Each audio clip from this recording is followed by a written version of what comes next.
Hey gang, alright, so we're going to do some nuclear decay and types notes.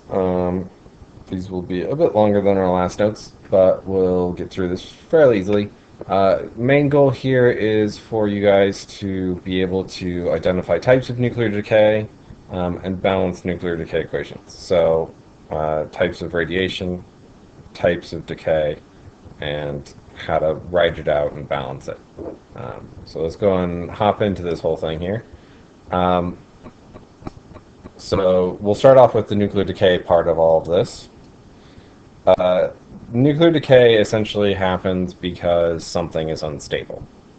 So uh, really either has too few neutrons or too many. Neutrons sit in the nucleus of an atom, and they are kind of the glue that holds that nucleus together. Uh, if you don't have enough glue, then the protons inside push away from each other and rip itself apart. If you have too many neutrons, um, it just becomes too heavy and unstable, and it just can't deal with that, and so it tries to shed some of the weight. So either it's trying to lose weight rapidly or gain weight rapidly. Um, if we look down here, these are both examples of nuclear decay. An atomic bomb is artificial decay. You're forcing something to decay rapidly, and you get a very violent explosion. The watch right here, if you notice, has all these fun little lights on it.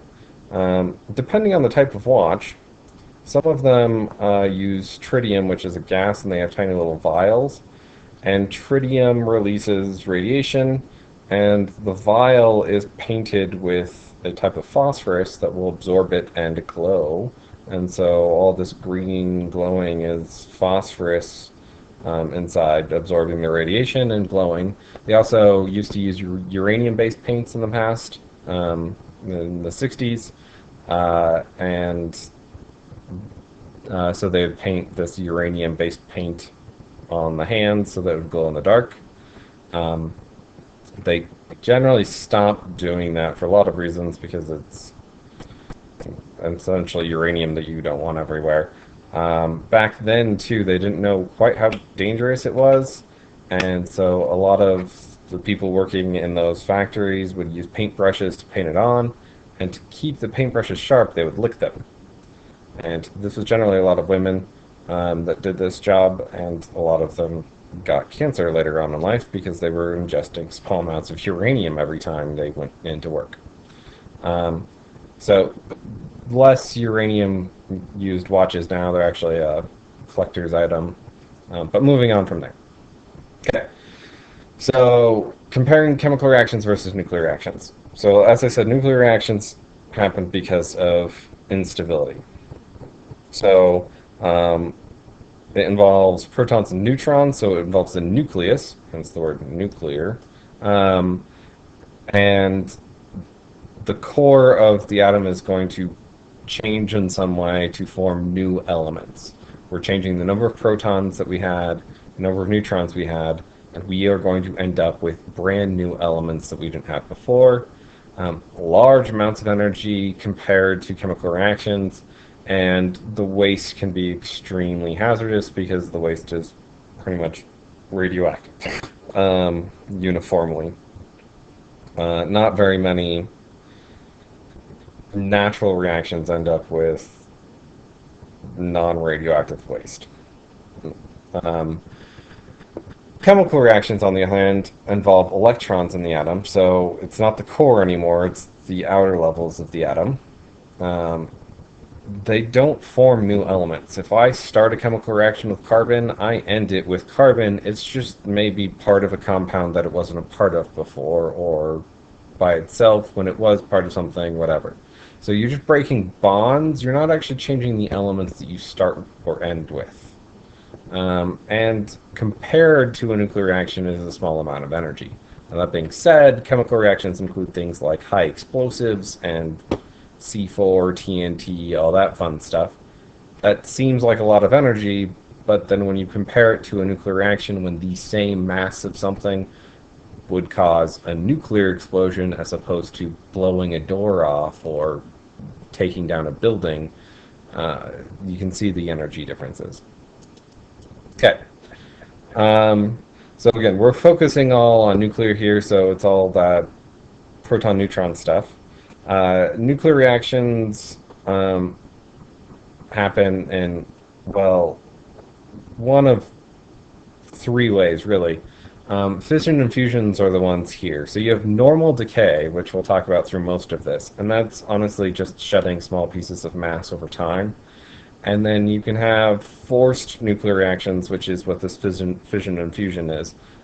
Fission is when a atom is very, very large and something causes it to split. This is the whole, splitting an atom thing that everyone always talks about. This is nuclear bombs, for the most part, and nuclear power plants. So generally you have a very large atom. Something is either pushed into it or runs into it naturally, and it splits, releases a large amount of energy, and usually breaks up into a smaller set of atoms or smaller atom itself, and produces usually radioactive waste. So nuclear power plants do this all the time. You start off with plutonium or uranium, hit it with some neutrino particles, and split them into smaller elements, most of which is radioactive waste material. Fusion, so this is splitting. Fission is a fissure. Fusion is combining. So you take smaller atoms like hydrogen or helium, ram them into each other at extremely high temperatures and pressure, and you get them to fuse into one new element and a larger element at that, and then it releases a bunch of extra energy.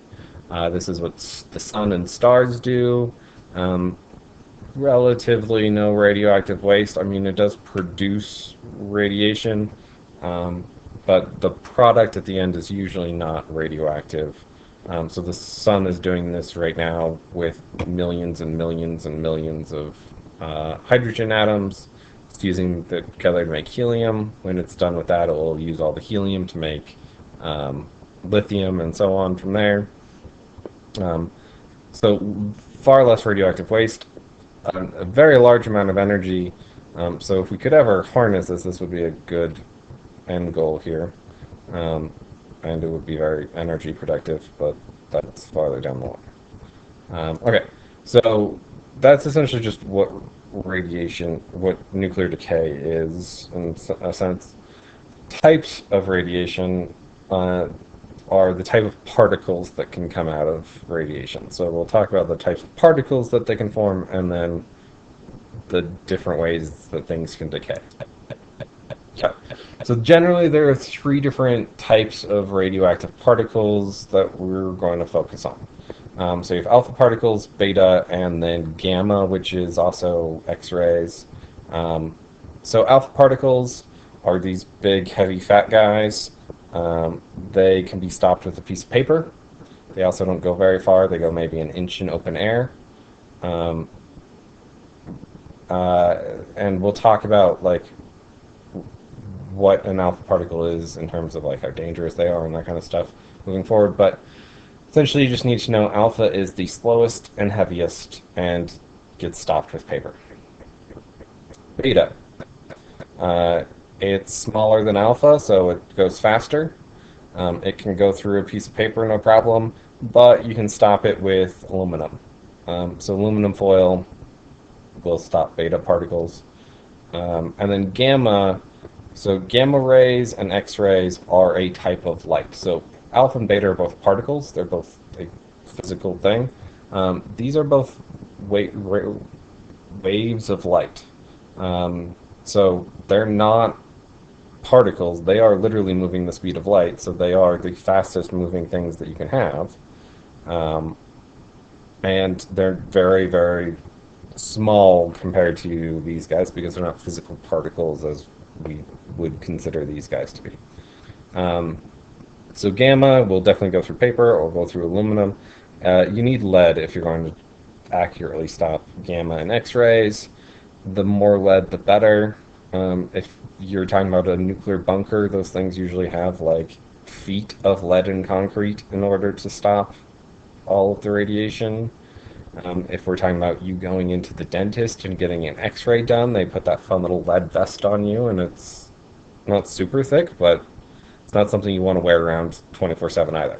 Um, so lead is what you need to stop these kind of rays coming through.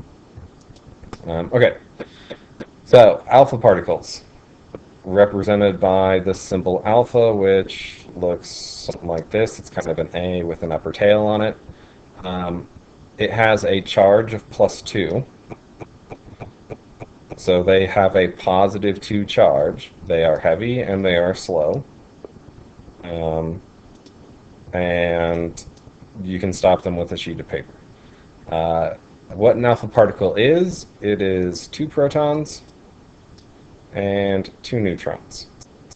So it is essentially this guy right here. Another way to think about this is helium. Essentially, an alpha particle is the nucleus of a helium atom. So it's helium without any electrons on it. Two protons, 2 neutrons. It gets ejected from the core of something larger. So essentially, it's very rapid weight loss. You're losing a total mass of 4. So this thing has a mass of 4 AMUs. Because 2 protons, 2 neutrons. Okay, so moving on from there. Beta particles.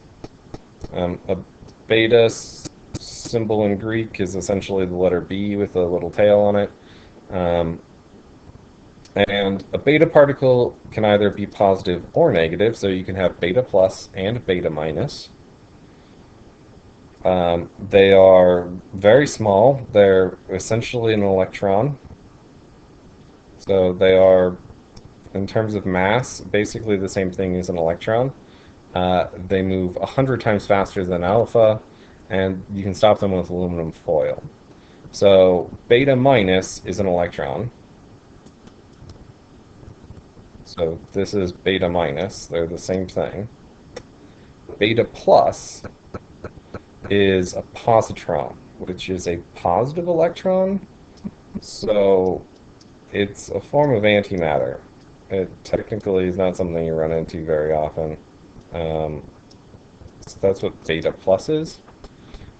We'll talk more in depth about like what this means and everything, but just know that there's 2 different types of beta. So when we talk about beta, there's beta minus and beta plus, and this will come into play when we talk about decays in a minute here. Gamma particles. You can use this symbol, or you can also use this funky kind of Y symbol.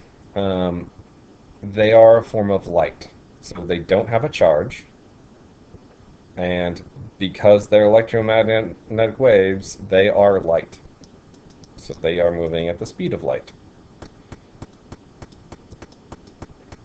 which I think is 3 times 10 to the 8th meters per second, which is really fast. If you want to stop them for sure, you need very thick lead. The thicker, the more dense the material, the better, and the more of that material that you have, the more likely you are to stop it. This isn't all the types of radiation, but it's the 3 big ones that we'll focus on for this class. So, 3 different types of radiation: alpha, beta, gamma. Particle, wave. And I know it says gamma particles there, but it's probably better to talk about it as a wave. Okay. Types of decay. So this is going to be the probably more confusing part of all of this. And this is the thing that we'll focus on the most, being able to write out decays. So since we have alpha particles, that means we can also have alpha decay. So if you guys remember from our isotope notes, these are isotope notations. So you have radium-226, and radon-222. These are their atomic numbers, respectively. And then helium. which is our alpha particle. So I told you that you can think of an alpha particle as a helium without electrons. That's one way to write it. So what happens? Well, we're losing a helium nucleus, so we're losing 2 protons and 2 neutrons. So the atomic number is going down from 2, so it's going from 88 to 86 because we lost these 2 protons. And the mass is going down by 4. We're going from 226 to 222 because we lost this mass. We lost 2 protons and 2 neutrons. So alpha decay. Atomic number goes down by 2. Atomic mass goes down by 4. If you notice, this is essentially a math equation. 88 equals 86 plus 2. The left side has to equal the right side. Well, we started with a mass of 88. We still have a total mass of 88. It's just not together as one thing anymore. 86 of the protons are still in the nucleus. 2 of them are flying out into space. And then same thing with the mass changing. Well, we started with a mass of 226. We still have a total mass of 226. It's just that 4 of those mass points, essentially the 2 protons and 2 neutrons, those 4 mass points aren't in the nucleus anymore. So that's all alpha decay is. Atomic number goes down by 2, mass goes down by 4. So here's what we have. Thorium, which has an atomic number of 90, and a mass of 230, is decaying by alpha decay, losing a mass of 4, losing an atomic number of 2, and becoming radium. And here you're seeing the alpha symbol. You can also write He for helium, like it is back here. They're interchangeable. I usually use the Greek letters myself, but it doesn't really change a whole lot. So I want you guys to try number 2 and 3 here. So 2 is written out for you. You just have to figure out what this new element is going to be. And this right here is called the daughter, because you have the parent isotope and the daughter isotope. Don't ask me why they decided to go, one way or another. Not call it the child, whatever. It's just the normal. It's just what everyone refers it to. So figure out what the daughter product is here, and then write out the equation and figure out the daughter here. So pause it, take a moment and try it. I'm going to pause recording, and you'll just see it all suddenly appear in about 3, 2, 1. Okay, so you should have just seen it all magically appear here. So walking through everything, uranium-238 is going to decay by alpha emission to produce thorium-234. And then down here we have polonium-210.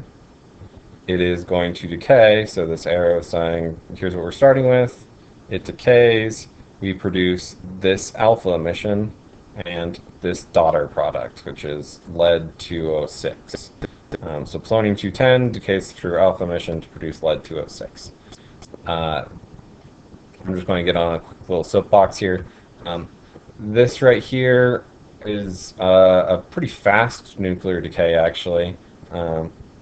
So it happens pretty readily.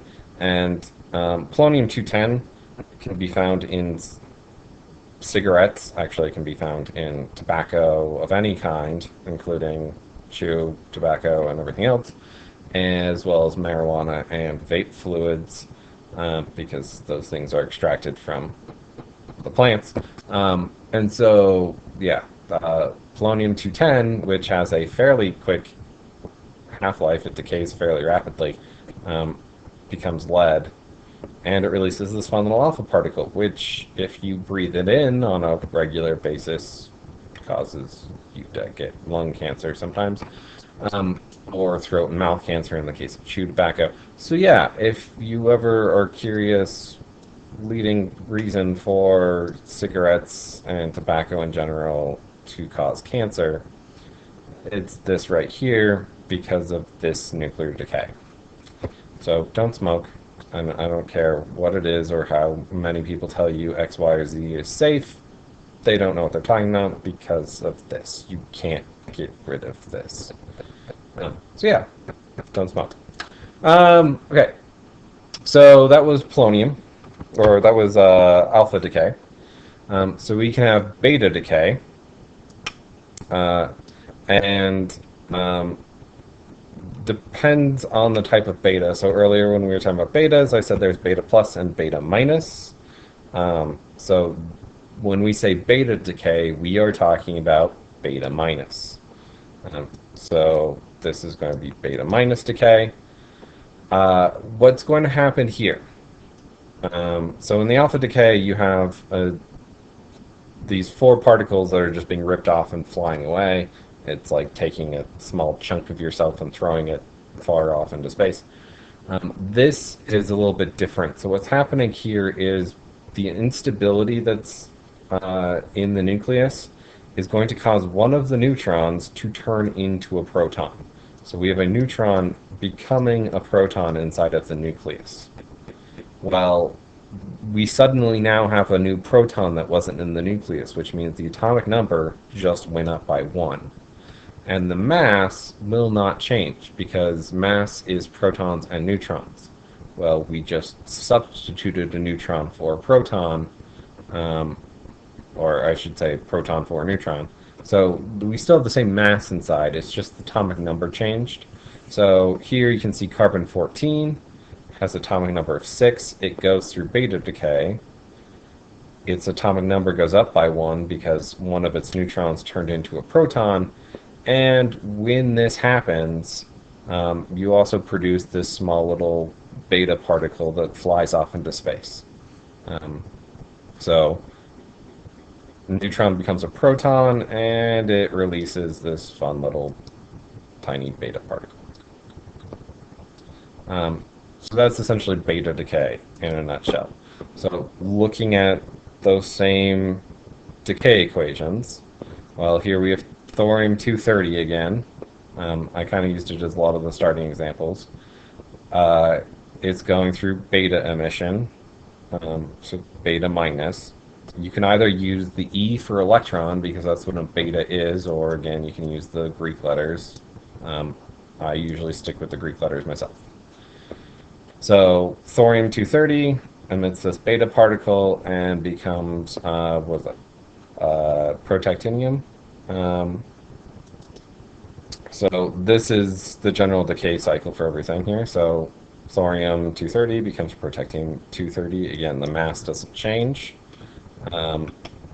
Alpha is the only one that will ever change the mass. So the rest of these, you don't have to worry about the mass changing at all. So because of that, we already know this mass is going to change. So this mass is going to stay 238. We can figure out the rest of this. So I'm going to pause again, or you should pause as well. Try to solve out the rest of 2 and 3 here, and then in about 3 seconds or so, you'll just suddenly see it appear on the screen here. So 1, 2, 3, and like magic, there it is. So again, the mass here is not changing.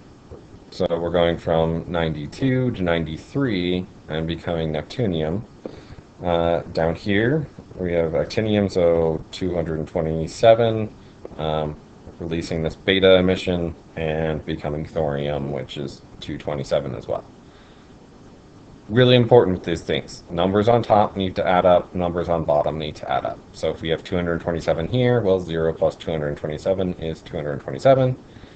And then 89, well, that equals -1 plus 90. So, and yeah, that's a 9. I apologize for the scribble work here.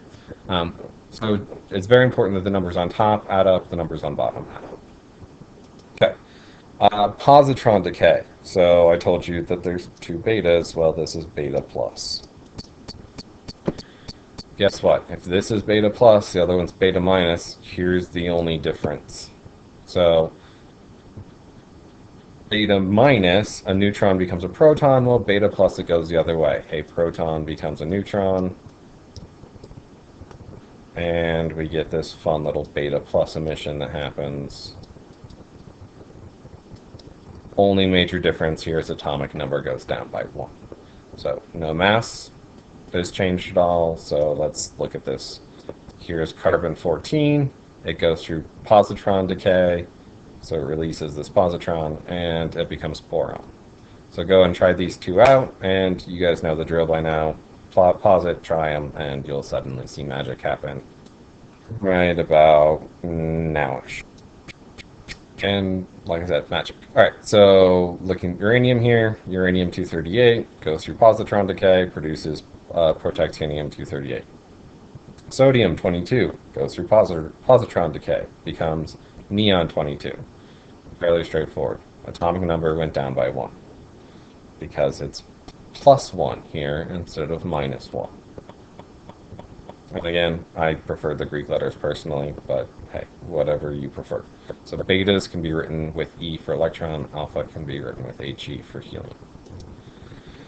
Very last type of decay to look at, K capture. This is the one that usually confuses everyone, so pay attention. So K capture or electron capture.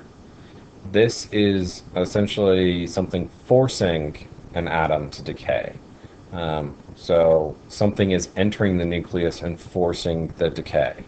So instead of an atom just decaying on its own, something entered and forced it. So we have this electron here, which is this -1, and it is captured. So there's no emission for this exactly, and not in the equation anyways. So we have a proton being forced to become a neutron, so you have this proton here. This tiny little electron comes into the proton, so this is our E-1, and it forces this thing to become a neutron. When this happens, this thing will also produce a little bit of gamma. So there is a gamma emission that happens here, but we don't write it into the equation, so this is just kind of for your benefit to know. It's not part of anything that we write out. But proton is becoming a neutron, so atomic number goes down by 1.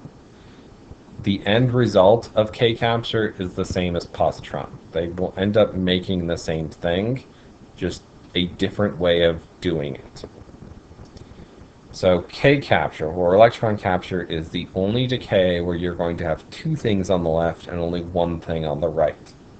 So we have carbon-14, it is capturing this electron, it's probably one of its own electrons, and shoving it into the nucleus in order to turn a proton into a neutron.